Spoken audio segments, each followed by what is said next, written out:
আর মনে কষ্ট নিয়েন না, যারা বসে আছেন সামনে, শক্তভাবে বললে আপনারা কষ্ট দেবেন। তো সামনে এসে বসেছেন, আসর থেকে খাওয়া দাওয়া করছেন, তো এখনও কেন এখানে বাদাম খাচ্ছেন? হুঁশ কখন হবে? হুঁশ কখন হবে? মানে দল করে করে স্বভাবটা এত নিচে নেমে গেছে যে কোন মাজলিসে কি করতে হয় সেটা হুঁশ নাই। এখানে কি আপনারা ঢোল বাজা মনে করেছেন? সেটা নয়। আর মাহফিলগুলো এভাবে উলট পালট চলার কারণে আজকে অবস্থা। এখানে যদি চেয়ারম্যান আসতেন তাহলে তো আগে তো মাথায় এটা ওটা দিয়ে এসে বসতেন, আর আরেকজনকে বলতেন যে এই কথা বলো না, চেয়ারম্যান সাহেব কথা বলছে। তার মানে ওটা তো চেয়ারম্যান, ওকে আল্লাহ ভাবেন কেন? মানে বয়স্ক ভাতা কাটিয়ে দিবে এই জন্য। কোন শরমে এখানে বাদাম হয়? আসর থেকে তো বাদাম খাচ্ছেন, এ হুঁশ দেওয়া লাগবে? মানুষ মসজিদ মাদ্রাসা করে জান্নাত পাবে, আবার মসজিদ মাদ্রাসা করে মানুষ এক শ্রেণীর মানুষ জাহান্নাম যাবে। মনে রাখবেন, আজকে আমার আলোচনা হবে না, মানে কোনো কিছু সিস্টেমে নেই। হাজারজন হাজারভাবে কথা বলছেন, তারপরও যেহেতু এসেছি, এমনিতেই এভাবে পরিবর্তন কোথায় যায় না, কারণ গেলে তখন দেখা যাবে বিষয় উলট পালট হয়ে যাবে। আর আমাদের স্বভাবে এটা নয়, পারিও না যে এসে এটা ওটা বলবো, রংচং করা লোকজন জমাবো। 1 ঘন্টা বা আধা ঘন্টা কথা বলবে একটা বিষয়ের ওপর, আপনার জীবনে যেন কাজে লাগে। এরকম আলোচনা হবে না যে যাবেন আর বলবেন যে আলোচনা ফাটাফাটি হয়েছে, আলোচনা ফাটাফাটি হয়েছে। তার একজন বলছে বলতো কি হয়েছে, তখন বলছে আরে আলোচনা মনে নাই, তবে আলোচনা ফাটাফাটি হয়েছে। এরকম হবে না। যা কথা বলবে একটা মনে থাকার মতো, এবং আমাদের সেগুলি কথা প্রয়োজন। সম্মানিত উপস্থিতি, মনে কষ্ট নিয়েন না। যারা এখনও ডানে বামে আছেন এসে বসে পড়ুন। আল্লাহ যেন আমাদের আশা এবং যাওয়াকে কবুল করেন বলি আমিন। আপনাদের মাহফিল যে উদ্দেশ্য করা, সে উদ্দেশ্যকে যেন আল্লাহ কবুল করেন বলি আমিন। এবং এই মাহফিলটি যেন আমাদের জান্নাতে যাওয়ার ওসিলা হিসাবে আল্লাহ কবুল করেন, সকলে পড়ি আল্লাহুম্মা আমিন। আজকের আলোচ্য বিষয় শুকরিয়া। প্রাথমিক পর্যায়ে আলোচনা হবে নিয়ামত বেশি হলে আল্লাহর শুকরিয়া বেশি আদা করতে হবে। তারপরে আলোচনা হবে যারা উপকার করে রেখেছে তাদেরকে স্মরণ রাখতে হবে। তারপরে আলোচনা হবে শুকরিয়া আদায় করার পদ্ধতি। উল্লেখিত বিষয়ে কোরআন ও সুন্নাহর আলোকে কিছু কথা বলার চেষ্টা করবে ইনশাআল্লাহ। আল্লাহ রাব্বুল আলামিন পৃথিবীতে মানুষ সৃষ্টি করেছেন, আর সে মানুষগুলি চলাফেরা করার জন্য তিনি আল কোরআন নাজিল করেছেন।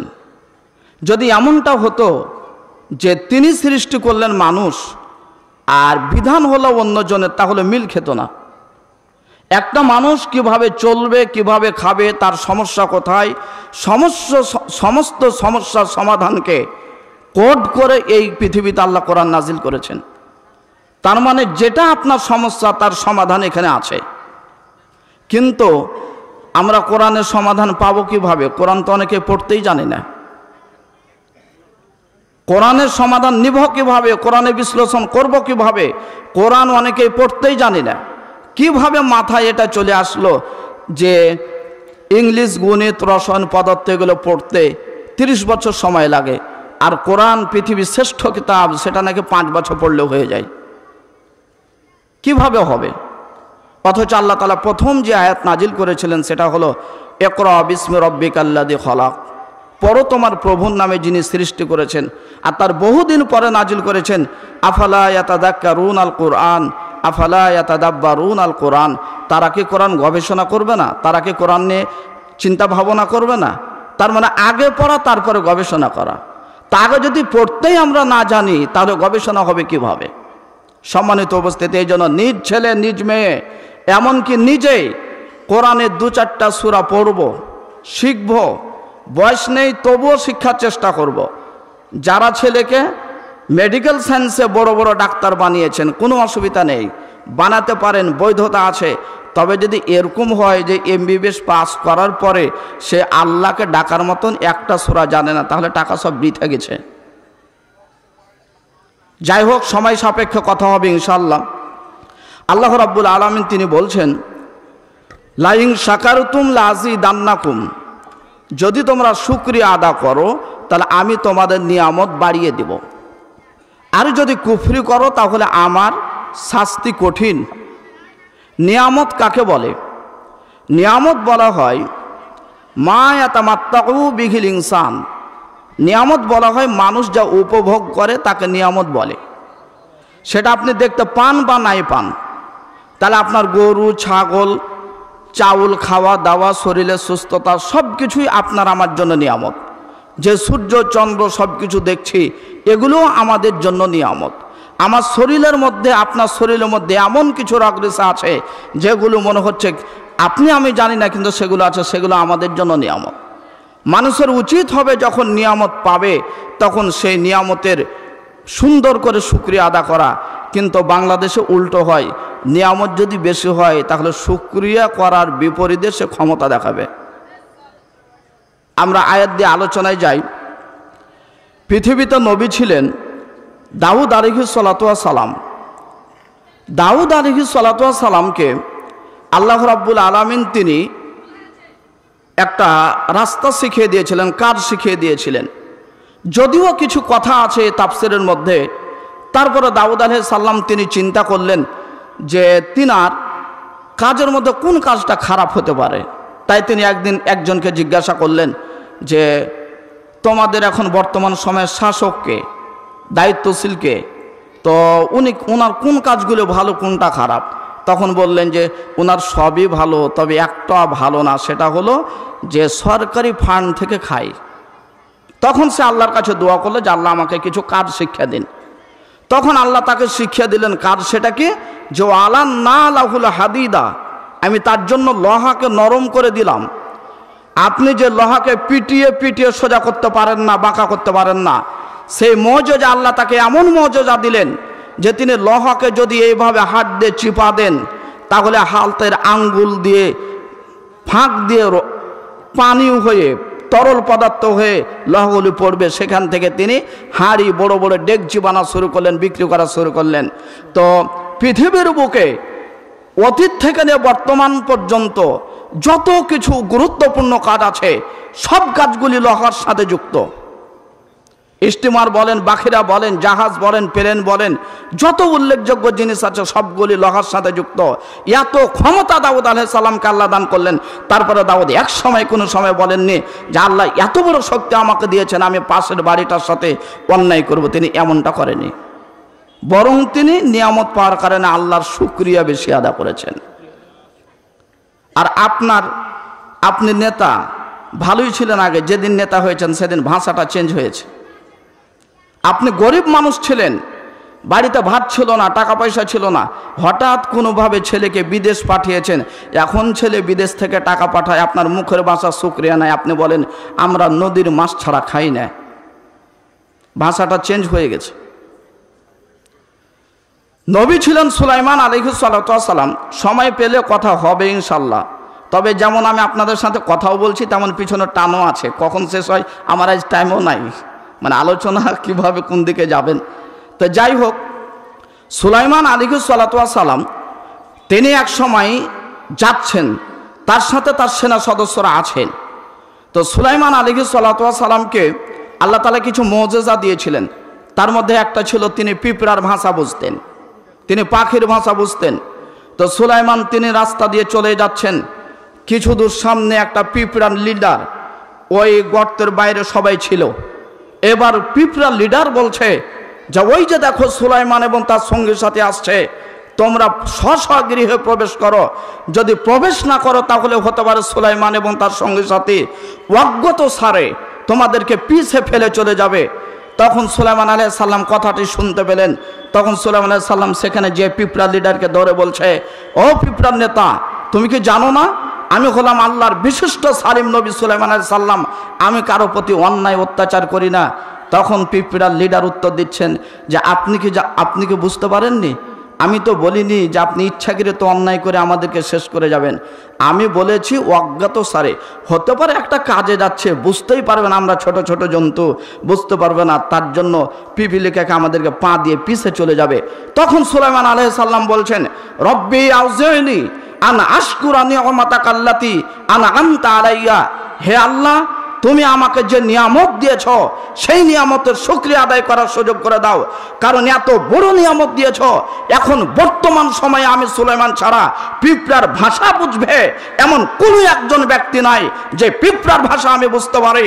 আমি অহংকার করছি না, বরং আমি তোমার কাছে সারেন্ডার হয়ে বলছি, তুমি আমাকে শুকরিয়া আদায় করার সুযোগ করে দাও। যখন সুলাইমান বুঝতে পেরেছেন যে আমার ক্ষমতা বেশি হয়েছে, আমার সব কিছু বেশি হয়েছে, বর্তমান সময়ে আমি সুলাইমানের ওপর ক্ষমতাধর ব্যক্তি নাই, তখন তিনি আল্লাহর কাছে শুকরিয়া আদায় চাইলেন। আর বাংলাদেশের নীতি হলো, বাংলাদেশের নেতার পথ হলো, বাংলাদেশের নেতাদের কাজ হলো, যখনই কলম হাতে পেয়েছে তখন সাইড করবে কাকে সাইড করা যায়, কাকে ক্ষমতা থেকে নামা যায়, কাকে নিস্তব্ধ নিচু করা যায়, তাই সে নেতাগুলি কথা বলে। যখন সে চেয়ারম্যান ছিল না বাক্য ভালো ছিল, যখন এমপি ছিল না তখন বাক্য ভালো ছিল, যখন দলীয় নেতা ছিল না তখন বাক্য ভালো ছিল, যখন মসজিদের সেক্রেটারি ছিল না তখন বাক্য ভালো ছিল, যখন দায়িত্ব পেয়েছে তখন বলছে সবকিছু দেখে নেব। ঘটনা তাই ঘটেছে। তাছাড়া ঈদগাহের মাঠের লোকটা যখন মারা গেল দায়িত্বশীল, তার ছেলে দাঁড়িয়ে কেন বলবে যে 4 লক্ষ টাকা আমার বাপের কাছে ছিল, তো টাকা তো আমার আব্বা শেষ করে দিয়েছে, মাফ করে দেন। তখন জনগণ কি করবে? চেয়ারম্যান সাহেব দাঁড়িয়ে বললেন যে আচ্ছা, যেহেতু মারাই গেছে তাকে মাফ করে দিলাম। টাকা কি চেয়ারম্যান সাহেব আব্বার মাফ হবে? তার মানে বছর বছর হিসাব দিতে চাইনি। যখন একটা মসজিদের মাদ্রাসার স্কুলের ছোট্ট বাচ্চাটা বলছে 1 বছর হলো হিসাবের খাতা দিবেন না, হিসাব শোনাবেন না, তখন উত্তর হয়েছে যে তোমরা বেয়াদবি করছো, আমি হিসাব দেব না, যদি হিসাবই নাও তাহলে দায়িত্ব নিয়ে নাও। অথচ সুলাইমান আলাইহিস সালাতু ওয়াস সালাম যখন পিঁপড়ার ভাষা বুঝলেন, তখন সুলাইমান তিনি অহংকার না করে তিনি বললেন, আল্লাহ যে নিয়ামত দিয়েছ সেই নিয়ামতের শুকরিয়া আদায় করার সুযোগ দাও। যারা এখানে বসে আলোচনা শুনছেন, বক্তব্য শুনছেন, এই আলোচনাতে বোঝা যায় আল্লাহ হাত দিয়েছেন, আল্লাহ পা দিয়েছেন, আল্লাহ শক্তি দিয়েছেন, আল্লাহ কাজ করার মতো ক্ষমতা দিয়েছে। যে বর্ডারে আপনাদের যাওয়ার অনুমতি নাই, সে বর্ডারে যে ইন্ডিয়া থেকে মাল পার করে এনে রিজিক অন্বেষণ করতে হবে, পথ বাদ দিতে হবে, বরং আল্লাহর শুকরিয়া আদায় করে নিজে হাতে ইনকাম করেই খেতে হবে। সম্মানিত উপস্থিতি, যে জায়গাতে যেই পথ সেই আলোচনা করে ভালো।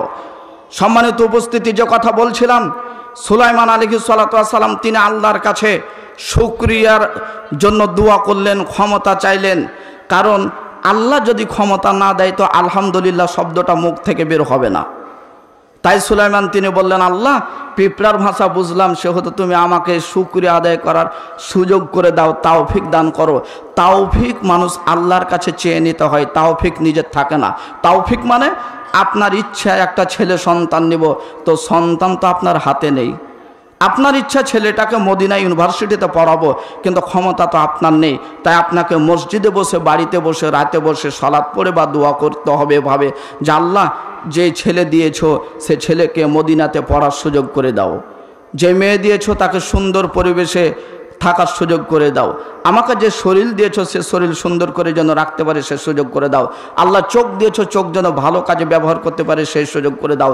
নিয়ামতের শুকরিয়া আদায় করার জন্য আল্লাহর কাছে দোয়া করতে হবে। যদি বলি আপনাদেরকে, তা আলহামদুলিল্লাহ বাংলাদেশের মানুষকে আল্লাহ খুবই সুখে শান্তিতে রেখেছে, টাকা পয়সার অভাবই নাই। তবে আমরা অশুকরিয়ার জন্য বলছি কিছু নাই। আপনার বাড়িতে এক সময় তো খাবারই ছিল না, 7 দিন ভাত হয়নি, শুধু গম দিয়ে চলেছেন, আটা দিয়ে চলেছেন। এখন বাড়িতে ফ্রিজ আছে, সব কিছু আছে, তারপরে কোনো আপনার বউর সাথে এত গন্ডগোল হওয়ার কারণ আছে। আপনার বউ বলছে, আপনিও বলছে 3 পিস একটা আছে, হবে না, 3টা লাগবে। এই যে যেটা রয়েছে মাছ এ মাছও হবে না, অমুকটা লাগবে। মনটা ছোট হয়ে গেছে, এই জন্য আল্লাহর শুকরিয়া আদায় করা যাচ্ছে না। সম্মানিত উপস্থিতি, যদি আপনার কেউ উপকার করে থাকে তার শুকরিয়া আদায় করা উচিত। আগে আমরা হাদিসটা শুনি। আল্লাহ রাসূল সাল্লাল্লাহু আলাইহি ওয়াসাল্লাম তিনি এক সময় দাওয়াত দিতে মক্কা থেকে তায়েফ গেলেন। আমি যা 2-4টা কথা বলি আপনারা শুনেন মন দিয়ে। তায়েফ গেলেন দাওয়াত দেওয়ার জন্য। আজকে যেমন একটা দাওয়াতের কাজ শুরু করেছেন, আল্লাহ যেন এই জায়গাকে কিয়ামত পর্যন্ত কায়েম এবং দায়েম রাখেন, বলি আমিন। আপনাদের জন্য দোয়া করি, আল্লাহ যেন এই মাঠকে ইসলামী স্কলাররা বসে বসে যেন আপনাদেরকে চূড়ান্ত সত্য ধর্মর পথ দেখাতে পারে, সেই তৌফিক যেন আল্লাহ আপনাদেরকে দান করে, বলি আমিন। যারা দায়িত্ব নিয়েছেন এই প্যান্ডেলের, এই আলোচনার, আমি আপনাদের সকলকে বলবো যে তিনারা চিন্তা করবে কিভাবে সাজাতে হবে, কিন্তু তাদেরকে যেন টাকার চিন্তা করতে না হয়, এ কথাটা খেয়ালে রাখিয়েন। ইসলামের কাজ করবে তিন শ্রেণীর ব্যক্তি একসাথে থেকে। তার মধ্যে এক নম্বর হবে যারা সরাসরি দিনের কথা বলবে, কোরআন হাদিস থেকে কথা বলবে। দ্বিতীয় শ্রেণীর ব্যক্তি ওমরের মতো থাকবে। মাহফিল শুরু হয়েছে, যারা বেদাত করে, যাদের হিসাব নিকাশি নাই, তারা ক্ষমতা দিয়ে বলে দিল যে না, মাহফিল করতে দিব না। তো একজন চাঁপাইনবাবগঞ্জ ওসি সাহেব বলছেন যে আমার জীবনে রক্ত থাকা পর্যন্ত মাহফিল হবে, এরকম ওমরের দরকার আছে। তৃতীয় নম্বর হলো উসমান, যিনি কথা বলবেন শরীয়তের কাজ হবে, কত টাকা লাগবে আমি উসমান আছি, এমন বিত্তশালী লোকেরও প্রয়োজন আছে। এই তিনটা একসাথে হয়ে দিনের কাজ আগায়।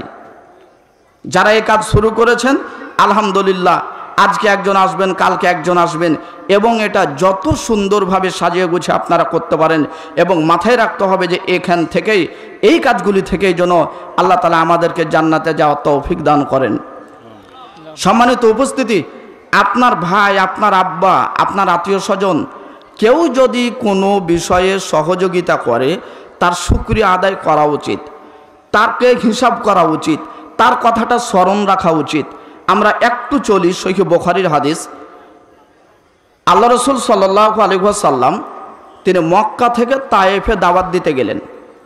তায়েফে দাওয়াত দিতে যে তায়েফে কেউ দাওয়াত গ্রহণ করলো না। তো ঠিক আছে, দাওয়াত গ্রহণ করলো না, তো দাওয়াত গ্রহণ করলো না, কিন্তু তাকে ইট পাটকেল দিয়ে মারার জন্য চেষ্টা করা হলো। এক সময় আল্লাহ রাসূল নিরাপত্তা নিলেন, আশ্রয় নিলেন। যেখানে আশ্রয় পেলেন, আগে দুইজনের কাছে পাননি, যেখানে আশ্রয় পেলেন সেই ব্যক্তির নাম হলো মুতঈম ইবনে আদি, সহিহ বুখারী হাদিস। মুতঈম বিন আদি ইনার কাছে আশ্রয় নিলেন এবং তিনার নিয়ন্ত্রণে মক্কাতে সুন্দরভাবে তাকে পৌঁছিয়ে দিলেন।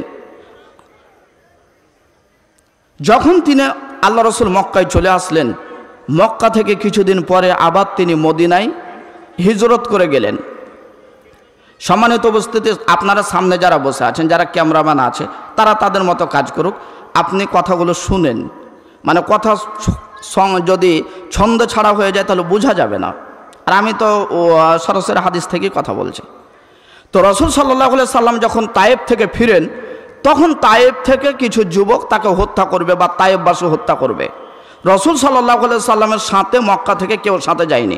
আমরা তো এসেছি, তো আমাদের সাথে তো দুই একজন আছে, কিন্তু রাসূল তো মক্কা থেকে তায়েফ একাই গেছেন।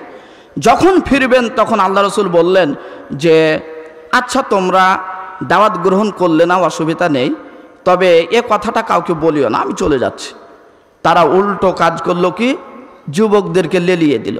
যারা যুবক মানুষ খুব সতর্ক, কারণ যুবক আসলে উচিত ছিল ভালো কাজ করা, কিন্তু কিভাবে উল্টে গেছে, বিপরীত মুখে তারা চলে। তা আল্লাহ রাসূল যখন আসছেন মক্কা থেকে, তায়েফ থেকে যখন ফিরে আসছেন, তখন যে সময় তাকে রক্তাক্ত করা হলো, সে সময় যিনি নিরাপত্তা দিলেন তিনি হলেন মুতঈম বিন আদি। মনে রাখবেন, মুতঈম ইবনে আদি আল্লাহ রাসূলের উপকার করলে কয়দিন? একদিন।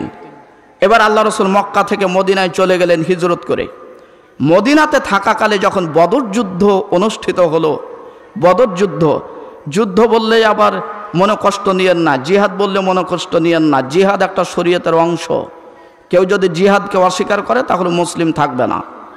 এটা একটা প্রয়োজনীয় বিষয়, শরীয়তের সাথেই অন্তর্ভুক্ত। তো যখন বদর যুদ্ধ হলো, তখন বদরে কিছু মুশরিক অমুসলিমকে ধরে আটক করা হলো।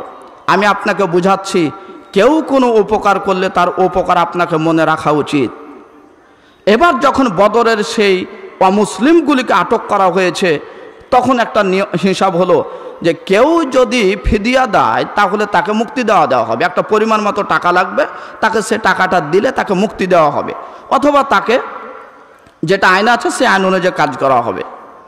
তো আল্লাহ রাসূল সাল্লাল্লাহু আলাইহি সাল্লাম সে সময় বলছেন, সাহাবীরা মনে রাখো, যদি আজ মুতঈম ইবনে আদি বেঁচে থাকতো, আর যেন মুতঈম ইবনে আদি যদি আমাকে বলতো যে বদরের যারা অমুসলিমকে ধরা হয়েছে তাদের সকলকে ছেড়ে দেন, সে যদি কোনো সুপারিশ করত, তাহলে আমি মুহাম্মদ সাল্লাল্লাহু আলাইহি সাল্লাম বলছি, মুতিম ইবনে আদি যে আমাকে একদিন রক্তাক্ত অবস্থায় সহযোগিতা করেছে, এই সহযোগিতা করার কারণে আমি 2 বছর 5 বছর 8 বছর যা সময় পার হয়েছে আমি তার উপকার ভুলিনি।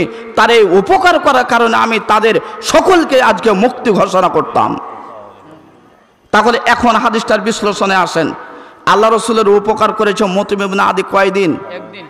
একদিন। সেটাকে কয়েক বছর পরও আল্লাহ রসুল মনে রেখেছেন। দ্বিতীয় নম্বর হলো যে তিনি যদি কোনো কথা বলতেন, বেঁচে থাকতেন বর্তমানে, তাহলে তিনি কথা বলে রসুল তার কথা মেনে নিতেন।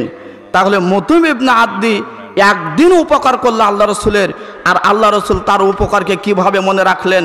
আর আপনি কলেজের শিক্ষক, হাই স্কুলের শিক্ষক, আপনার বড় ভাইয়ের কত যে উপকার করা আছে আপনার প্রতি, এখন আপনি বড় ভাইয়ের সাথে কথা বলেন না। ছোট ভাই মাস্টার, ছোট ভাই মাস্টারি করে, বলে মাঝে মধ্যে, আরে বড় ভাই কি আর জানে, বড় ভাই সংসার করতে জানে না, কারণ বড় ভাইয়ের টাকা পয়সা নাই, সংসার করতে জানে না।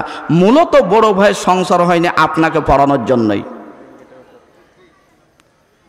মানুষ এত নিচে নামতে নামতে নিচে নেমে গেছে যে বড় ভাইয়ের সাথে সম্পর্ক নাই, বড় বোনের সাথে সম্পর্ক নাই, বাপ মানে হিসাব নিকাশ নাই, আত্মীয় স্বজনের হিসাব নিকাশ নাই। আজকে আপনি মেডিকেল সায়েন্সের আপনি ডাক্তার, আপনি একটা ডিরেক্টর হয়ে আছেন, তবে আপনাকে মনে রাখতে হবে যেদিন আপনি চাঁপাইনবাবগঞ্জ মেডিকেলে যাচ্ছিলেন, কলেজে যাচ্ছিলেন, সেদিন আপনার পাশের বাড়িতে একটা রিক্সা চালক বলছিলেন, তিনি রিক্সা নিয়ে রাস্তায় দাঁড়িয়ে আছেন, উনি বলছেন চলেন আমার রিক্সাটায় উঠেন। উনি রিক্সাতে উঠিয়ে নিয়ে আপনাকে আপনার কলেজে যে নামালেন, আপনি নামার পরে তাকে বলছেন যে এই যেলেন 10 টাকা ভাড়ালেন। তখন আপনার পাশের ওই ভাইটা বলছেন, বাড়ির পাশের ভাইটা বলছে, আরে বাবা টাকা লাগবে না, তুমি রিক্সাটা এসেছো, যাও পড়াশোনা করছো যাও। তাহলে ইনি একদিন আপনাকে উপকার করেছে 10 টাকার, আপনার উচিত হলো সারা জীবন তাকে হিসাবে রাখা। অথচ তাকে কিসের হিসাব? যেই বড় ভাই আপনাকে রেখে কোলে নিয়ে সব কিছু করলো, অথচ সেই বড় ভাইয়ের প্রতি আপনার খেয়াল নাই। জান্নাত পেতে হলে কোরআন সুন্নাহর আলোচনাকে ইচ্ছায় অনিচ্ছায় মেনে নিতে হবে, ইচ্ছায় অনিচ্ছায় মেনে নিতে হবে। কতগুলো বিষয় যখন শুনি তখন কেমন কেমন লাগে। শুনলাম অমুক জায়গাতে এত টাকা দান করেছে, রমজানে এত টাকা দান করেছে, 6টা ইফতারি দিয়েছে, খোঁজ পাওয়া গেল তার বাপ মা ছিঁড়া কাপড়ে জীবনযাপন করছে। আপনি বলেন এর দানের অবস্থা কি হবে? ওর আব্বা যে এতদিন পর্যন্ত ছিঁড়া পোশাকে বের হলো, তাহলে অথচ সে কোথায় কত টাকা দান করছে, অথচ সেখানে হিসাব নেই। শহরে থাকছেন চাঁপাইনবাবগঞ্জ, আর কুরবানির সময় আপনি বলছেন যে কুরবানি দিলাম, গোস্ত হয়েছে 30 কেজি, গোস্ত যে কাকে দিব লোক নাই, লোক পেলাম না। তা আপনি চাঁপাইনবাবগঞ্জে কি জন্ম আপনার যে ওখানে লোক পাবেন? আপনার এখানে জন্ম, আপনার নিজের ফুফু তো না খেয়ে আছে, গোস্ত এখানে দিতে হবে, ওখানে কেন লোক খুঁজছেন? আপনি হুচুঙ্গ বাঙালির মতো শুধুমাত্র আহলে হাদিস নাম দিয়ে, আহলুস সুন্নাহ ওয়াল জামাআহ নাম দিয়ে আমল না করে জান্নাত পাবে, কথা কোরআন প্রমাণ করে না। কোরআন প্রমাণ করে ইন্নাল্লাযীনা আমানু ওয়া আমিলুস সলিহাত, যারা ঈমান এনেছে এবং সৎ কাজ সম্পাদন করেছে তাদের জন্য রয়েছে নিরবচ্ছিন্ন পুরস্কার। এই মাহফিল কেন কোটি টাকার মাহফিল হয়, আর যদি মসজিদ শূন্য থাকে, আপনার যদি মসজিদে উপস্থিতি না থাকে, তাহলে আপনার কোনো লাভ হবে না। আমলে এগিয়ে যেতে হবে। বর্তমান সময়ে শিক্ষার অভাব নাই। স্বাভাবিক একটা লোক কোরআন হাদিসের অনেক কথা বলতে পারে, অথচ দেখেন শিক্ষা তো অভাব নাই, কিন্তু আমলেও অভাব। সম্মানিত উপস্থিতি, যে কথা বলছিলাম যে রাসূল সাল্লাল্লাহু আলাইহি সাল্লাম একদিন তিনার উপকার করায় তিনি কয়েক বছর পর তার নাম উল্লেখ করছেন। আবার তিনি বলছেন তিনি সুপারিশ করলে আমি তার সুপারিশ করার কারণে আমি তাকে মুক্তি করে দিতাম, তাদেরকে মুক্ত করে দিতাম। আপনার প্রতি যাদের উপকার আছে তাদের শুকরিয়া আদায় করার চেষ্টা করবেন, বড়দের সেবা করার চেষ্টা করবেন। যে স্কুল কলেজ ইউনিভার্সিটিতে আপনাকে শিক্ষা দিয়েছে, এর আপনি কিভাবে মূল্যায়ন করবেন? পৃথিবীতে মূল্যায়ন করার কোনো পথ নাই। তার জন্য এই দোয়াটা করেন যে আল্লাহ তাকে জান্নাত দেন মৃত্যুর পরে। কারণ শিক্ষক যে আপনাকে কত উপকার করে রেখেছে এটা আপনি হিসাব নিতেই পারবেন না। কারণ 6 বছর বাপ মায়ের কাছে ছিলেন, 6-এর পরে শিক্ষকের মাধ্যমে আজ আপনি এত বড়। কিন্তু আমরা অনেক সময় মানুষের উপকার ভুলে যাই। আল্লাহ রাব্বুল আলামিন যেন আমি সহ সকলকেই আল্লাহর নিয়ামতের শুকরিয়া আদায় করার তৌফিক দান করেন। সকলে পড়ি আল্লাহুম্মা আমিন। আপনাদের প্রশ্ন হতে পারে যে কিভাবে বড় ভাইয়ের সাথে চলবো, ছোট ভাইয়ের সাথে চলবো, অমুকের সাথে চলবো। আমি যখন কষ্টে ছিলাম সে তখন খেয়াল করেনি, এখন আমি কেন খেয়াল করব? এ কথাটা অনেক জায়গায় হয়। হাদিস শোনাই, আল্লাহ রসুল সাল্লাল্লাহু আলাইহি সাল্লাম বলেছেন, দুইজন ব্যক্তি আপন চাচাতো ভাই, দুইজন আপন চাচাতো ভাই, তো এক ভাই ধনী এক ভাই গরিব।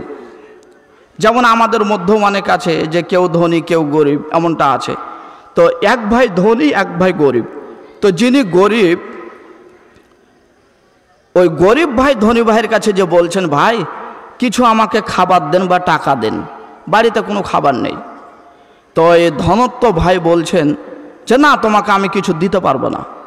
আমাদের বাংলা ভাষায় বাংলাদেশে যেমন হয়, 5 ভাইয়ের মধ্যে এক ভাই সুপার, 5 ভাইয়ের মধ্যে এক ভাই মাস্টার, 5 ভাইয়ের মধ্যে এক ভাই ডাক্তার, 5 ভাইয়ের মধ্যে একজন পুলিশ। তার মানে স্বাভাবিক যিনি সরকারি চাকরি করছেন ইনারই টাকা বেশি হওয়ার কথা। তো উনার কাছে আপনি যখন একদিন যে বলছেন 500টা টাকা ধার দাও, তো উনি এমনভাবে কথা বললেন যে মনে হচ্ছে আপনার জামাটা খুলে তাকেই দিবেন, সে বেশি অভাবী। তো এই ভাই যখন তার ভাইকে যে বলছেন যে আমার তো খাবার নাই, কিছু আমাকে টাকা দেন, তখন তার ওই চাচাতো ভাই বলছেন যে না, আমি তোমাকে টাকা দেব না। আবার লোকটা ফিরে এসেছে। আল্লাহর রহমত, কিছুদিনের ব্যবধানে, কয়েক বছরের ব্যবধানে যেই ভাই গরিব ছিল সে ভাই ধনী হয়ে গেছে। সময় সংক্ষিপ্তের জন্য আমি বাংলাতে বলে যাচ্ছি, হাদিসের ইবারত পড়ছি না। আমি মূলত হাদিস বিভাগেরই শিক্ষক। তো এইবার যে ভাই গরিব ছিল তিনি এবার ধনী হয়ে গেছেন। এবার আর যিনি ধনী ছিলেন তখন আবার এই ধনী ভাই যে গরিব হয়েছে ইনি এসে বলছে, ভাই আমার বাড়িতে তো এবার কিছু নাই, আপনি কিছু দেন। আপনার বাসা তো দেখবেন, আপনার বাড়িতে একটা আম গাছ ছিল না, তো পাশের বাড়িতে পাশের ভাইয়ের আম গাছ ছিল। তো আম যখন গাছ থেকে পড়েছে, আপনার মেয়ে বা ছেলেটা যখন কুড়িয়ে নিয়েছে, তখন আমের গাছের মালিক আমটাকে ছিনিয়ে নিয়ে বলছে, তোর বাপের আমের গাছ যে তুই আম কুড়াতে এসেছিস। ছিনিয়ে নিয়েছে। 5 বছর পর দেখা গেল তার আমের গাছ মারা গেছে, আর আপনার যে ছোট গাছটা ছিল সে গাছটা বড় হয়ে সুন্দর আম ধরছে। এবার কিন্তু সে আম কুড়াতে আসবে। এবার আপনার পথ কি? যেই চাচাতো ভাই ধনী ছিল এই আবার গরিব হয়েছে। 20 বছরের ব্যবধানে পরিবেশ উল্টে যাবে। অত বিস্তারিত আলোচনা করার সুযোগ নেই। যার বাড়িতে আজকে টাকা আছে একদিন ফকির হবে, যার বাড়িতে যিনি ফকির আছে তিনি একদিন ধনী হবে। এলা আল্লাহর পরীক্ষা। তাই তো দেখা যায় কেউ ওপরে থাকে কেউ নিচে, আবার নিচের ব্যক্তি ওপরে, ওপরে ব্যক্তি নিচে, এভাবেই সমাজ চলে। যেই লোকটা পদ্মার পাশে বাড়ি ছিল, মানুষকে গরম দেখাতো, 20 বিঘা জমির মালিক, সে আজকে রাস্তার ফকির, 1 বিঘাও নাই, পদ্মায় নেমে গেছে। আপনার কাছে কষ্ট, আমার কাছেও কষ্ট, কিন্তু আল্লাহ তো পরীক্ষার জন্যই করছেন সব কিছু। এবারে এই ভাই যে বলছেন দাও, কিছু দাও, তখন যে আগে গরিব ছিল ধনী হয়েছেন উনি বলছেন, তোমার কাছে যখন চাইতে গেছিলাম তখন তো দাওনি, আমি কসম করলাম আল্লাহর নামে তোমাকে কিঞ্চিত দেব না। কিন্তু যারা মুমিন মুত্তাকি যতই বলুক মনটা কিন্তু আল্লাহর ভয় থাকে। ইনি কথা বলার পরে ভাবছেন যে উনি যখন ধনী ছিলেন তখন তো দেয়নি, তা আমি যে আবার বললাম যে আল্লাহর কসম আমি দিব না, তাহলে কি এটা ভুল হলো? কারণ প্রতিশোধ তো হয়ে গেল, তাহলে কি এটা ভুল হলো? তখন তিনি ছুটে চললেন মুহাম্মদ রাসূলুল্লাহ সাল্লাল্লাহু আলাইহি সাল্লামের নিকটে। আল্লাহ রসুলকে যে বলছেন, আল্লাহ রসুল উনি যখন ধনী ছিলেন তখন চেয়েছিলাম দেয়নি, এখন আমি ধনী, সে এসেছে, আমি কসম করেছি আল্লাহর নামে যে আমি তাকে দেব না। তখন আল্লাহ রসুল বলছেন, তুমি কসম ভাঙ্গো, কসমের কাফফারা দাও, আর সে যা কিছু চাইতে এসেছে তোমার যথাসাধ্য তুমি তাকে দান করো। তাহলে হাদিস থেকে বোঝা যাচ্ছে যে আপনার সাথে 10 বছর আগে যিনি খারাপ আচরণ করেছে, আজকে আপনি ভালো মানুষ, আপনাকে সে প্রতিশোধ নিতে হবে এটা নয়।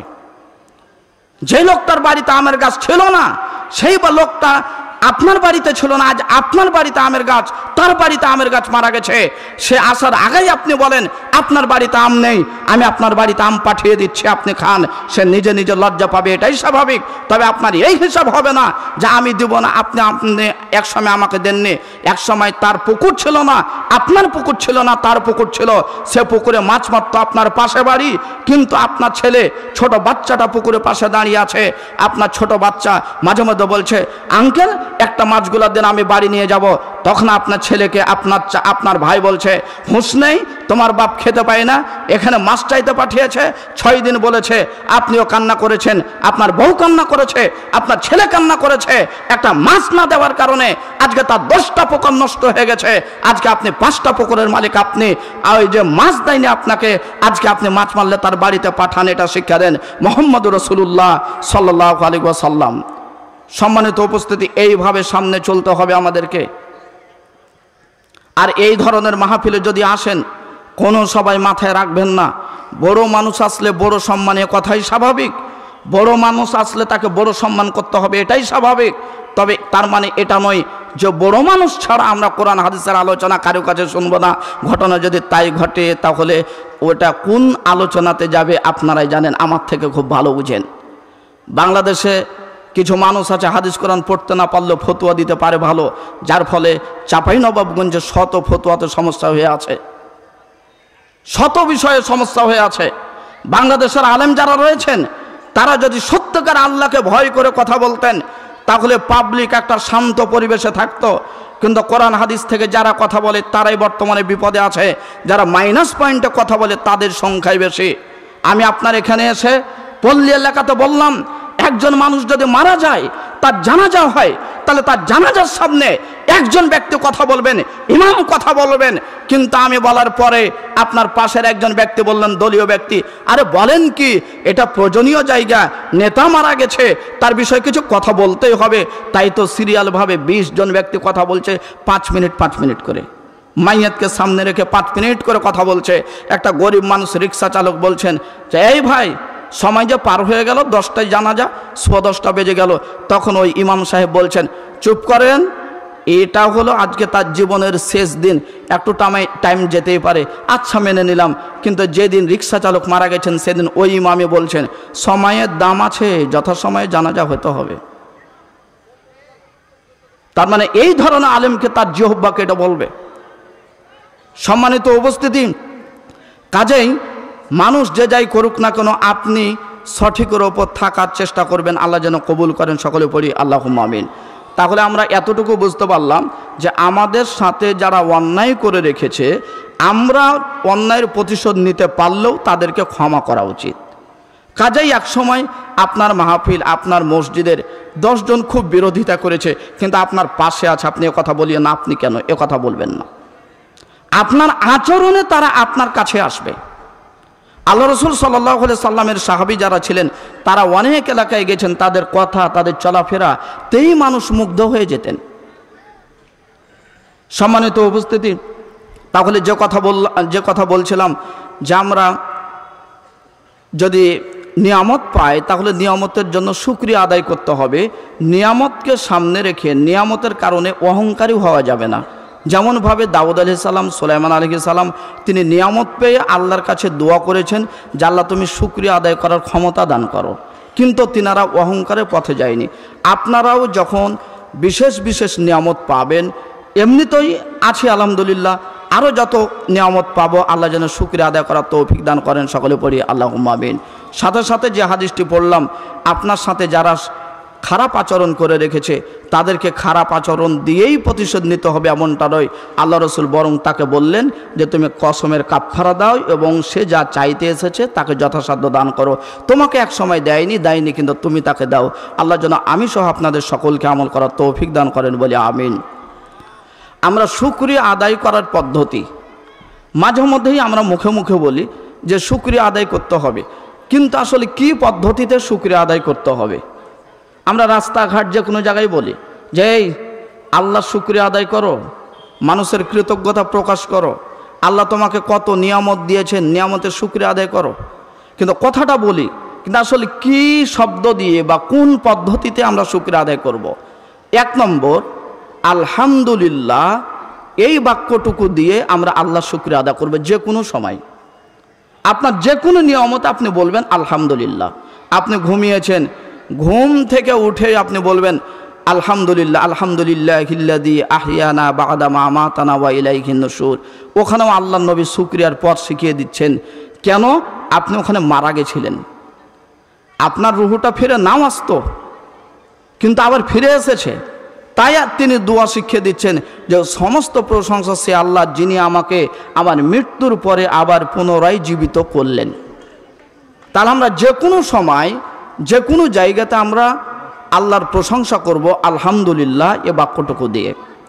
এই বাক্যগুলি পড়ার জন্য, এই শব্দগুলি পড়ার জন্য আমাদের উজু করা লাগবে না, গোসল করা লাগবে না, কেবলা শর্ত নয়।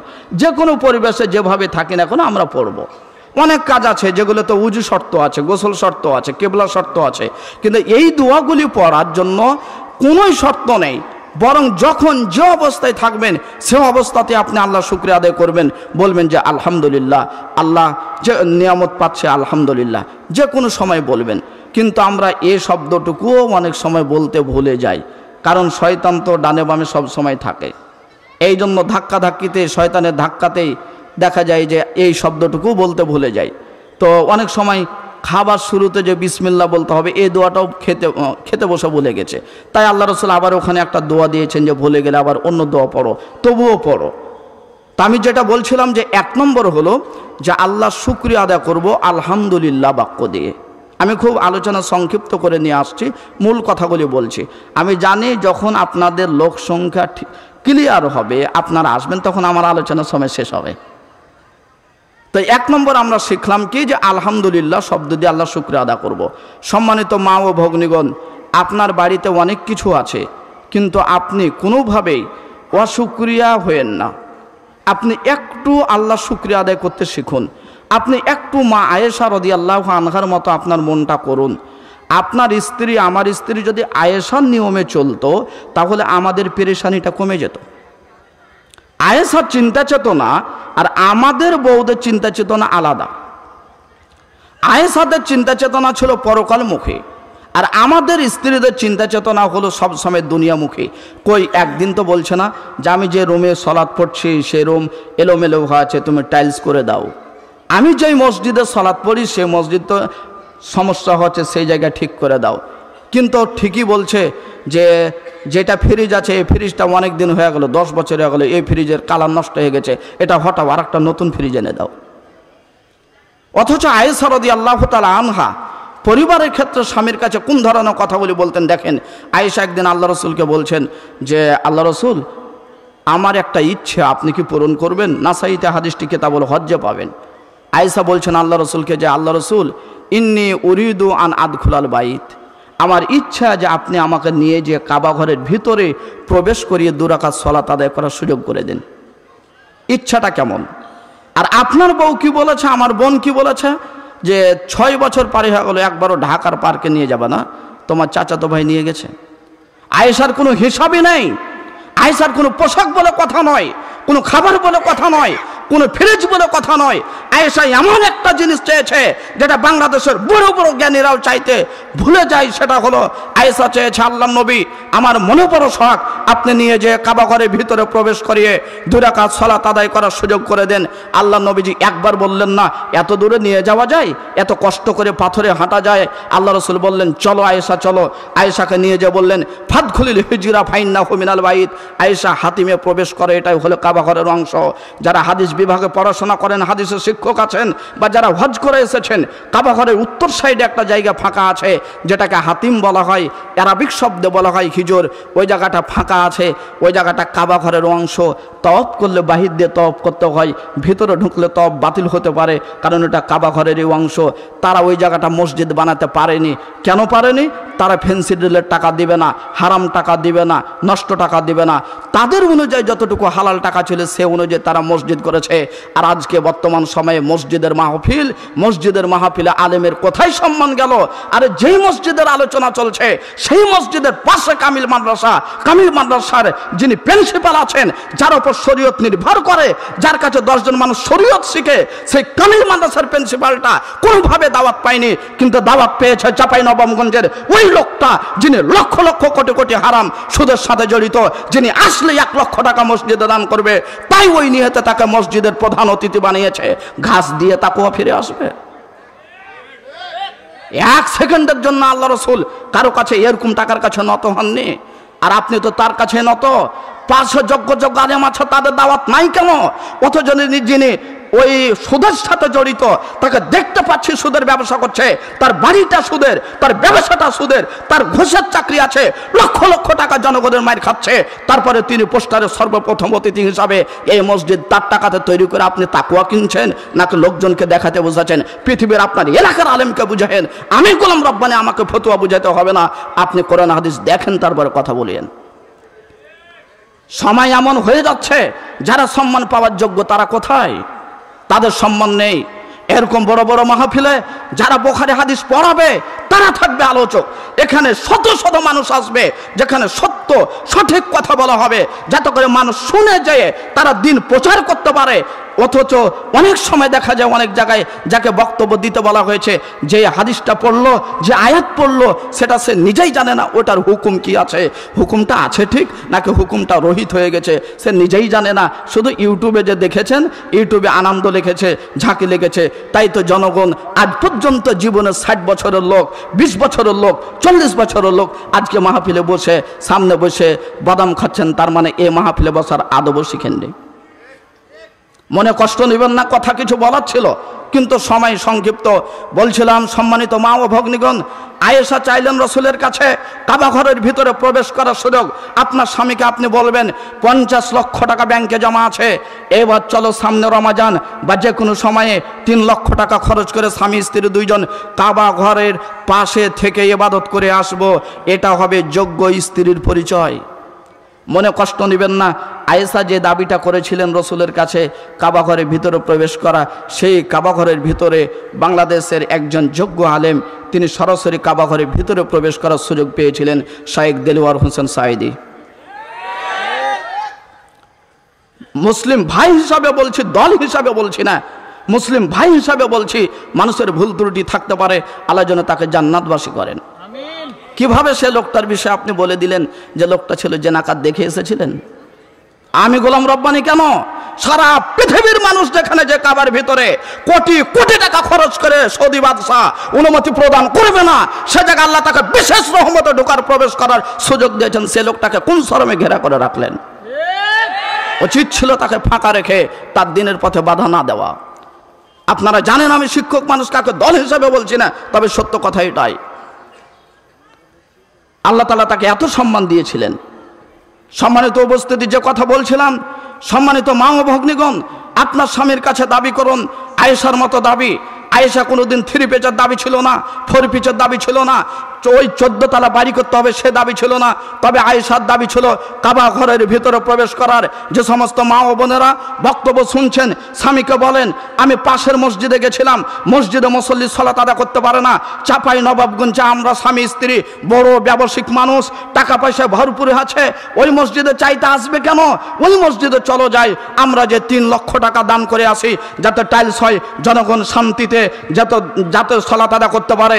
এ পর্যন্ত আমি গোলাম রব্বানী হাদিস পড়েছি, দাওরা পড়েছি, কামেল করেছি, মাস্টার্স করেছি। আমি যতটুকু ফতোয়া সম্পর্কে জানি, কোরআন হাদিস জানি। পৃথিবীতে যত দল আছে, পৃথিবীতে যত মত আছে, কোন দলের মতে যদি টাকা দান করে সেই টাকার বিনিময়ে জান্নাত পাবে এটা আমার জানা নাই। তবে ভাঙ্গা হোক, ছিঁড়া হোক, খণ্ড হোক, যদি কত মসজিদে দান করে তাহলে তার জান্নাত হবে ইনশাআল্লাহ। আজকে যে মসজিদ হচ্ছে সেই মসজিদে আপনারা অবশ্যই একটা মোটা অঙ্কের স্বচ্ছভাবে দেওয়ার চেষ্টা করবেন, নিয়ত করে দেওয়ার চেষ্টা করবেন। যারা রিক্সা চালক, ভ্যান চালক, তারও চেষ্টা করবেন দিব, সবাই দেওয়ার চেষ্টা করবেন। আল্লাহ কবুল করুন, সকলে পড়ি আল্লাহুম্মা আমিন। আর একটু সামনে আগাই। 1 নম্বর ছিল যে শুকরিয়া আদায় করার পদ্ধতি হলো আলহামদুলিল্লাহ।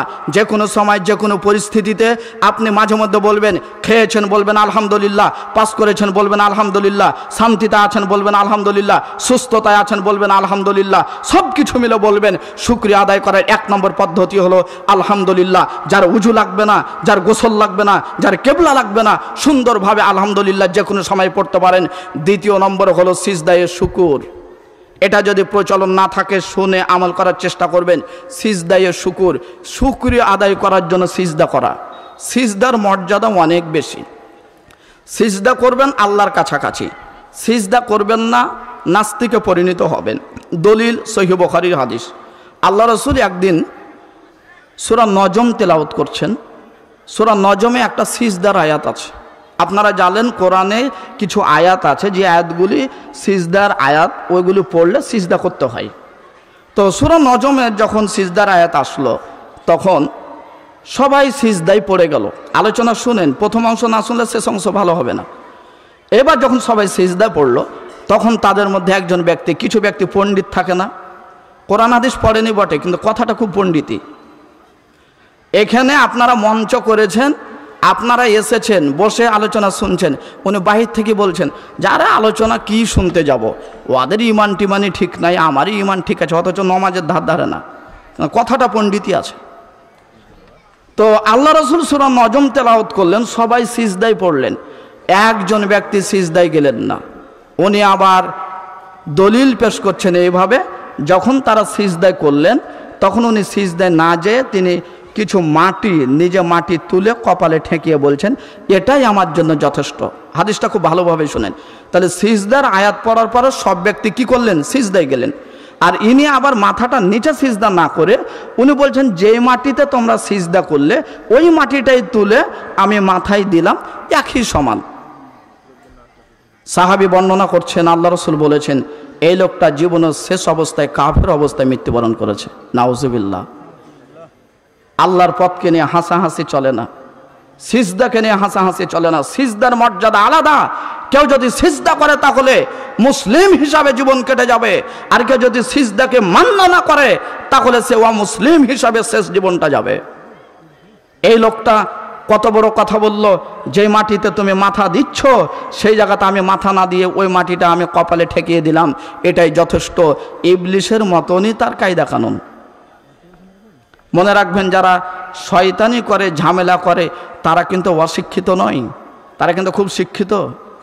জ্ঞানী না হলে কিন্তু মানে শিক্ষা না থাকলে সমস্যা করতে পারবে না। এখন যদি আপনারা মনে করেন যে সমস্যা কাদের মধ্যে আছে একটু পরিষ্কার করেন, আমি একটা স্বাভাবিক কয়েকটা কথা বলি, আলোচনা যেখানে আছে মনে রাখেন।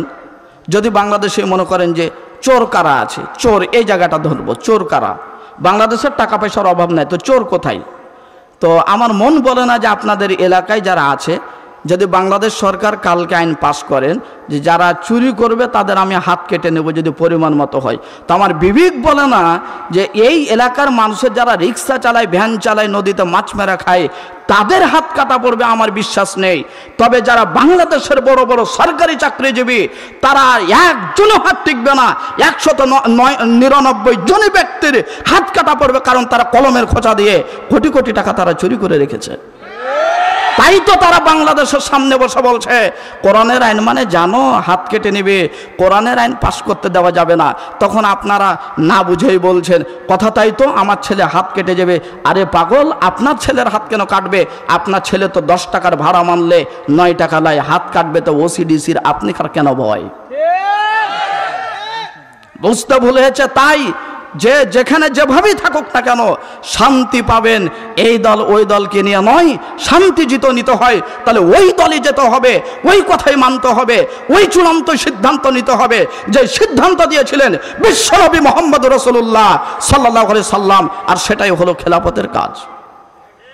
আমি যোগ্য মানুষের সাথে কথা বলেছি যে আপনারা যদি ক্ষমতায় যান তাহলে কি 100% ইসলামী আইন পাশ করবেন? তখন বলেছেন না, 100% করব না, তবে আমরা মানুষের মানবতার দিকে লক্ষ্য করব। আরে মানবতার দিকে লক্ষ্য মানে পৃথিবীতে আমার জানা মতে, আমার গবেষণা মতে পৃথিবীতে একজন ব্যক্তি এসেছিলেন যিনি মানবতার কথা বলেছিলেন আর মানবতার 100% কাজ চূড়ান্ত করে গেছিলেন, তিনি হলেন মুহাম্মদ রাসূলুল্লাহ সাল্লাল্লাহু আলাইহি সাল্লাম। তাছাড়া শত শত নেতা তারা মানবতার কথা বলেছে, আর তারাই মানবতা লঙ্ঘন করেছে, মানুষকে হত্যা করে দিয়েছে। তাই যদি শান্তি পাওয়া, বেঁচে থাকা যদি মন চায় তাহলে একজনের কথাতে যেতে হবে, যার নাম হলো মুহাম্মদ রাসূলুল্লাহ সাল্লাল্লাহু আলাইহি সাল্লাম। সময় যদি হতো তাহলে আরো কথা ছিল। আল্লাহ রাসূল তিনি কেমন লোক, তিনার কাছে আল্লাহ রাসূলের আলোচনাতে রিক্সা চালক শুনবে, ভ্যান চালক শুনবে, ওসিডিসি শুনবে, পৃথিবীর সমস্ত মানুষের জন্য আল্লাহ রাসূলকে শিক্ষক হিসাবে বানিয়ে গেছেন। আল্লাহ রাসূলের কথার উপরে বিজ্ঞান উপরে যাবে না, মেডিকেল সায়েন্স উপরে যাবে না, একটার পর একটা যদি আলোচনা করা যায়। আল্লাহ রাসূল বললেন মাইয়েত মারা গেলে বড়ই পাতা দিয়ে ধৌত করো, সাবান দিয়ে ধোয়া যায় আছে। তবে আপনার রেখে গেলাম বাংলাদেশ নয়, সারা পৃথিবীর গবেষকরা গবেষণা করুক, বড়ই পাতা দিয়ে ধুবো, তার শরীরের টয়লেটের ময়লা জীবাণু কতটুকু যেতে পারে, আর সাবান দিয়ে ধুবো তার জীবাণু কতটুকু যেতে পারে। আল্লাহ রসুল বলে গেলেন যখন টয়লেট শেষ হবে হাতটা যেন মেজে নেওয়া হয়, এই কথা বলে গেলেন। আপনার সাবান ওয়াশ এটা ওটা অনেক কিছু আছে, কতটুকু কাজ হতে পারে। আল্লাহ রসুল আইয়ুব আলাইহিস সালামকে বলেছিলেন, আইয়ুব ফারকুজ বিরিজলিক, পায়ের আঘাত করো, পানি নিচ থেকে বের হলো, অর্ধেক খাও অর্ধেক শরীরে মাখো, জমিনের নিচ থেকে পানি বের হলো। আল্লাহ কোরআনে বলছেন আইয়ুবকে অর্ধেক পানি পান করালাম, অর্ধেক পানি শরীরে গোসল করলো, আমি আল্লাহ এই পানির মাধ্যমে তার শরীরে সুস্থতা দান করলাম। বাংলাদেশের মেডিকেল সায়েন্স মানে যারা করোনার সময় বলেছে যে ওই সময় এটা দিতে হবে ওটা দিতে হবে, তারাই নিশ্চিন্তে করোনা হয়ে মারা গেছে। কিন্তু যারা স্বাভাবিক মানুষ মাটির জমিনের নিচের পানিকেই তারা সুন্দরভাবে ঠিক করে চললো, তারাও বেঁচে আছে। গবেষণামূলক কথা দিয়ে গেছেন মুহাম্মদ রাসূলুল্লাহ সাল্লাল্লাহু আলাইহি সাল্লাম, যে যেখানে অবস্থান করেন না কেন 24 ঘন্টার মধ্যে আরবি কোরআন হাদিস কিছু হলেও শিখতে হবে। কলেজের ভাইয়েরা আপনারা কেন বাইরে আছেন, কেন এদিক ওদিক ঘোরাফেরা করবেন? আপনি কলেজের ছাত্রতে কি হয়েছে, আপনার ইংলিশের প্রয়োজন আছে, গণিতের প্রয়োজন আছে, রসায়নের পদার্থ আছে, সব কিছু প্রয়োজন আছে, কিন্তু আপনি বুঝতে ভুল করেছেন। তাই তো আপনি কলেজ ইউনিভার্সিটির মধ্যে যেয়ে একটা মেয়েকে নিয়ে আমতলায় বসে আছেন, জামতলায় বসে আছেন, অথচ আপনার বিদ্যাকে আল্লাহ রসুল আজ থেকে 1500 বছর পূর্বে মূল্যায়ন করে গেছেন। আল্লাহ রসুল তিনি বসে আছেন, হিব্রু ভাষার একটা লোক আসলো, লোকটা এসে বলছেন আপনার কাছে প্রশ্ন, হিব্রু ভাষায় কথা বলছে, আমাকে ইংলিশ ভাষায় কথা বললে আমি ইংলিশ ভাষা পারবো না। কিন্তু ওই লোকটা এসে আল্লাহ রসুলকে হিব্রু ভাষায় কথা বলছেন। আল্লাহ রসুল হিব্রু ভাষা জানেন না, আল্লাহ রসুল জানেন অ্যারাবিক ভাষা, আরবি ভাষা। আল্লাহ রসুল তাই জাবিরকে বললেন, জাবির ওই হিব্রু ভাষাটা শিক্ষা করো তো। আল্লাহ রসুলের দোয়াতে 10 থেকে 15 দিনে হিব্রু ভাষা কন্ট্রোল। এবার হিব্রু ভাষার লোকেরা এসেছে, আল্লাহ রসুল এখানে, জাবির ওখানে, ওই লোকটা হিব্রু ভাষার লোক ওখানে। হিব্রু ভাষার লোকটা জাবিরকে বলছেন কথা হিব্রু ভাষায়, আর জাবির ওই ভাষাটা আবার আরবি ভাষাতে রসুলকে বলছে, রসুল আবার আরবি ভাষায় উত্তর দিচ্ছেন, জাবির আবার সে আরবি ভাষাটা হিব্রু ভাষায় উত্তর দিচ্ছেন। আপনাকে কে বললো ইংলিশ বলা জায়েজ নেই? তার মানে আমতান ইংলিশে যদি আমি জানতাম, আর যদি আমি বাসায় বসে বসে ইংলিশে লেকচার দিতাম আয়াত হাদিসে অনুবাদ, তাহলে আপনি দূরে কথা লন্ডন আমেরিকার মানুষেরা তো হিদায়ত হতো। কিন্তু আমি তো আর ইংলিশ জানি না।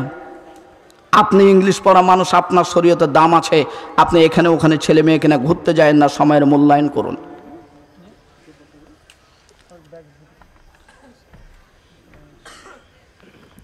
সম্মানিত উপস্থিতি, দ্বিতীয় নম্বর বলছিলাম শুকরিয়া আদায় করার পদ্ধতি হলো সিজদায়ে শুকুর।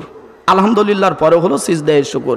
আল্লাহ রসুল যখন কোনো ভালো কাজের সংবাদ পেতেন, এমন কাজ যেটা তাকে আনন্দ দেবে, তা আল্লাহ রসুল সিজদায় লুটিয়ে পড়তেন। আপনি আছেন, বাসাতে আছেন, বসে আছেন, তো শুনলেন যে আমার ছেলেটা যেটা পড়ছিল রাজশাহী, সেই ছেলেটার মদিনা ইউনিভার্সিটিতে পড়ার সুযোগ হয়েছে। তা আপনি তো আলহামদুলিল্লাহ বলবেন, সাথে সাথে আপনি সিজদায় পড়ে গেলেন। সিজদায়ে শুকুরের জন্য কেবলা শর্ত নেই। এই জায়গাটা আপনাদের একটু আলাদা মনে হতে পারে, তবে ভালোভাবে শোনেন। সিজদায়ে শুকুরের জন্য কেবলা শর্ত নেই। 5 ওয়াক্ত সলাতের জন্য কেবলা শর্ত। কেউ যদি এদিকে শুরু করে দেয় সলাত, তাহলে সলাত হবে না। কিন্তু সিজদায়ে শুকুরের জন্য কেবলা শর্ত নেই। হিকমত কি, রহস্য কি, একটু শুনেন। আপনি পূর্ব দিকে মুখ করে আছেন, আপনি 10 বছর থেকে চেষ্টা করছেন যে আমার ছেলেটা যেন মদিনায় পড়ে, আপনি পারেননি। তার মানে মদিনায় পড়ার সুযোগ কে দিবে? আল্লাহ।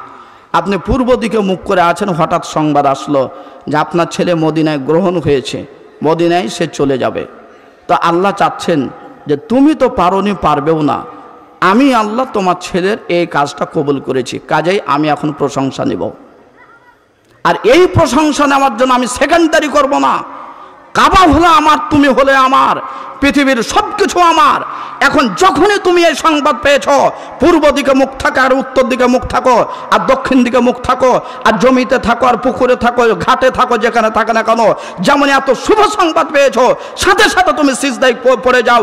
কারণ আমি আল্লাহ ওই সিজদাটা তাড়াতাড়ি নেওয়ার জন্য কেবলাকে শর্ত করলাম না। তাহলে সিজদায় শুকুর দেওয়ার চেষ্টা করবেন। এটা আমাদের মধ্যে আমল খুবই কম, তবে ধরার চেষ্টা করবেন। যারা জানেন আলহামদুলিল্লাহ, যারা জানেন না আজকে শিখলেন, চেষ্টা করবেন। আপনি কলেজে পড়া ছেলে, মাস্টার্স পাস, 10 বছর পারে হয়ে গেল, চাকরি হয়নি, যে কারণে হোক হয়নি, কিন্তু দেখা গেছে এবার আলহামদুলিল্লাহ চাকরি হয়ে গেছে। বাসায় বসেছিলেন আমের গাছের নিচে বসে যেন কি করছিলেন, আর তেমনই উত্তর দিকে মুখ করে করছিলেন, আর একটা ফোন এসে ধরছেন কি না, তা আপনার চাকরি হয়ে গেছে। কোথায়? কামিল মাদ্রাসায় প্রভাষক পদে। সাথে সাথে ওই দিকে যেদিকে মুখ করেছিলেন ওদিকেই একটা সিজদা করে দেন। সিজদার জন্য শেষ করে দেবো। আচ্ছা, তো এটার জন্য আমাদের কেবলা শর্ত নয়, উজু গোসল শর্ত নয়, যে অবস্থায় আছেন যেভাবে আছেন সেভাবেই করে দেবেন। সম্মানিত উপস্থিতি, তৃতীয় নম্বর সংক্ষিপ্ত করতে বলা হয়েছে, আর একটা বিষয়ের কথাও বলা হয়েছে। তো তৃতীয় নম্বর আমরা শুকরিয়া আদায় করব নফল সলাত আদায় করি। নফল সলাত সহিহ বুখারীর হাদিস, আল্লাহ রসুল সাল্লাল্লাহু আলাইহি সাল্লাম তিনি রাত্রিবেলা সলাত, হাদিস শুধু আমি একটু বিশ্লেষণ করে দিই। তো সলাত আদায় করে দাঁড়িয়ে থেকে থেকে তার পায়ের নিচাটা ফুলে যেত, রস নেমে নেবে। আপনি গাড়িতে যদি 5 ঘন্টা বসে থাকেন তো দেখবেন গাড়ি থেকে নামার পরে স্যান্ডেলে আর পা ঢোকে না, মানে পাটা মোটা হয়ে গেছে মনে হচ্ছে। তা আল্লাহ রসুলের পাটা ফুলে যেত। তা আয়েশা বুদ্ধিমতা মহিলা, তিনি মাঝে মাঝে প্রশ্ন করতেন। স্ত্রীদের উচিত স্বামীকে প্রশ্ন করা, তুমি গেছিলা কোথায়, সলাৎ পড়েছো কোথায়, খাবে কখন, আমি তো কোরআন শিখতে পারিনি, আমাকে শিখিয়ে দিবে না, আমার বাচ্চা হয়েছে তো কী হয়েছে, একটা টিচার দিয়ে আমাকে শিখিয়ে দাও না, তো তুমি শিখে দাও, প্রশ্ন করবে। এটা হলো আয়েশার নীতি। তা আল্লাহ রসুল আয়েশাকে বলছেন, আয়েশা আল্লাহ রসুলকে বলছেন, আল্লাহ নবী আপনার তো আগের গুনাহ পরের গুনাহ সব গুনাহ মাপ, তারপরও আপনি এত কেন সলাৎ পড়ে পড়ে পাকে ফুলিয়ে দিলেন? তখন আল্লাহ রসুল উত্তর দিচ্ছেন, আফালা আন আকুনা আবদাং শাকুরা, আমি কি আল্লাহ শুকুর গুজার বান্দা হব না? তার মানে আল্লাহ আমাকে যত নিয়ামত দিয়েছেন, শরীরটা ভালো রেখেছেন, একসময় আমার মক্কায় নিরাপত্তা ছিল না, নিরাপত্তা দিয়েছেন, সব কিছু ক্লিয়ার করে দিয়েছেন, তাহলে আমি কি আল্লাহ শুকুর গুজার বান্দা হব না? তাহলে আল্লাহ রসুল শুকরিয়া আদায় করার জন্য তিনি কত সালাত আদায় করছেন। তাহলে আমাদের উচিত হবে যে রাত্রিবেলা 2 রাকাত করে সালাত পড়া আর শুকরিয়া আদায় করা। কেন? আপনার শরীরটা ভালো আছে। আপনার মতো একজন ব্যক্তিকে দেখেন মেডিকেলে বসে আছে, কোনো সুযোগ নেই। আপনার বাড়িতে খাবার আছে, আরেকজন ব্যক্তি দেখেন খাবার নাই। আপনি দেশ থেকে বিদেশে কাজ করতে গেলেন, কাজ করছেন, 1 লক্ষ টাকা মাসে বেতন আসছে, আরেকজনের ভিসা নকল হয়ে গেছে, ওখানে যে কান্নাকাটি করছে, জেলে ঢুকে গেছে। সব মিলিয়ে আপনি যখন ভালো সুন্দর সুস্থ আছেন, আপনাকে রাতে উঠে সলাত আদায় করে আল্লাহর শুকরিয়া আদায় করা উচিত। আমি ধারাবাহিক আলোচনা পেশ করলো, এখানে আমরা 3টা বিষয় আপনাদেরকে জানালাম যে নিয়ামতের শুকরিয়া আদায় করবো আমরা কয়েকভাবে, তার মধ্যে 3টে বললাম। 1 নম্বর বললাম কি আলহামদুলিল্লাহ শব্দ দিয়ে, 2য় নম্বর বললাম সিজদায়ে শুকুর দিয়ে, আর 3য় নম্বর বললাম সালাত দিয়ে। সম্মানিত উপস্থিতি, যাই হোক, যে কথাগুলি বলেছে আল্লাহ রাব্বুল আলামিন আমাদের সকলকে যেন আমল করার তৌফিক দান করেন, সকলে পড়ি আল্লাহুম্মা আমিন। আমি আপনাদের সম্মুখে আরেকটা দান সম্পর্কে হাদিস বলেই আজকের আলোচনা আমরা শেষ করব ইনশাআল্লাহ। আর আপনারা যারা এখানে এসেছেন অবশ্যই মসজিদের প্রতি লক্ষ্য রাখবেন। একজন ব্যক্তি তিনি মাঠের মধ্যে দাঁড়িয়ে আছেন, আপনারা জ্ঞানী মানুষ, আমার থেকে জ্ঞানী মানুষ বসে আছেন, দিতে হবে, এটাই কথা, এটাই সত্য কথা, আমি ইশারা ইঙ্গিত দিয়েও বলেছি। আর দান তোলার বিষয়টা আমি যতটুকু পারছি করছি আলহামদুলিল্লাহ, কিন্তু আসলে যখন দেখা যায় যে যেটা করে না ওটা কিন্তু আবার করাও কঠিন হয়ে যায়। তা আপনাদেরকে যে খুব এটা ওটা করে করব সেটাও না, আর আজকের পরিবেশে ওটার প্রয়োজনও নাই। আজকে আমরা সবাই জানাশোনা মানুষ বসেছি এবং জানার জন্যই এসেছি।